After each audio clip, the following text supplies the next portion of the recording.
আসসালামু আলাইকুম ওয়া রাহমাতুল্লাহি তাআলা ওয়া বারাকাতুহু। ওয়া আলাইকুম সালাম ওয়া রাহমাতুল্লাহি তাআলা ওয়া বারাকাতুহু। যে আপনাকে আমি একটা প্রশ্ন করতে চাই। অবশ্যই বলো। কিছু আহলে হাদিস আছে তারা বলে যে নাভির উপরে হাত দেওয়া যাবে না, কিছু মানুষ আছে তারা বলে নাভির নিচে হাত দেওয়া যাবে, কোনটা সঠিক? আমি আলহামদুলিল্লাহ, তুমি একটি খুব গুরুত্বপূর্ণ প্রশ্ন করেছো। নাহমাদুন সাল্লি আলা রাসূলিহিল কারীম। তুমি প্রশ্ন করেছো কিছু আহলে হাদিস আছে তারা নাভির উপরে হাত বাঁধে, আর কিছু মানুষ আছে যাদেরকে বলা হয় আহলে সুন্নাত ওয়াল জামাত, যারা সুন্নি মুসলমান, তারা নাভির নিচে হাত বাঁধে। কিন্তু কোনটা সঠিক? যারা আহলে হাদিস আছে তারা শুনে রেখে দাও, জেনে রেখে দাও। হাদিস শোনো। আন আমিরুল মুমিনিন আলী মুরতাজা কারামাল্লাহু ওয়াজহু আন্নাহু ক্বালা সুন্নাতু ওয়াজুল কাফে আলাল কাফে তাহতু সুররা। হযরত আলী রাদিয়াল্লাহু তাআলা আনহু বলেছেন, সুন্নাত হলো নাভির নিচে হাতের উপর হাত রাখিয়ে দেওয়া।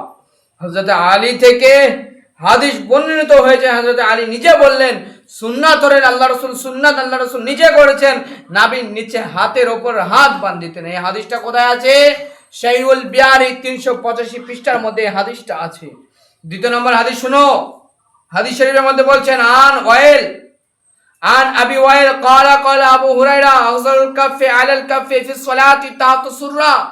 হযরত আবু ওয়াইল হতে বর্ণিত হয়েছেন, হযরত আবু হুরায়রা রাদিয়াল্লাহু তাআলা আনহু বলেছেন, নামাজে নাভির নিচে হাতের উপর হাত বাঁধিতে হইবে। নামাজে নাভির নিচে হাতের উপর হাত বাঁধিতে হবে। এটা কি? এই হাদিসটাও রয়েছে সহিহুল বিহারীর মধ্যে। আর একটা হাদিস শোনো।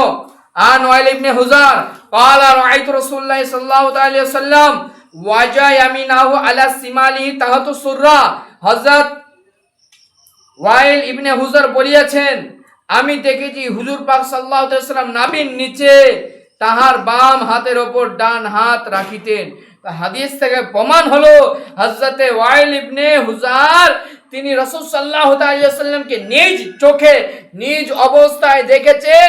নবী মুস্তাফা সাল্লাল্লাহু আলাইহি ওয়াসাল্লাম নাভির নিচে বাম হাতের ওপর ডান হাত রেখে নামাজ পড়লেন। আর যেসব আহলে হাদিস আছে, যেসব শয়তান আছে, যারা জীবনে হাদিস পড়েনি, জীবনে হাদিসের ইজমা কিয়াস বুঝেনি, যারা তালতারা বেগুনতলা থেকে পড়ে এসেছে, যারা জীবনে কোরআন হাদিসকে ইজমা কিয়াস পড়েনি, বুখারী শরীফ, মিশকাত শরীফ, শাইহুল বিহারী পড়েনি, তারা কিভাবে হাদিস খুঁজে পাবে?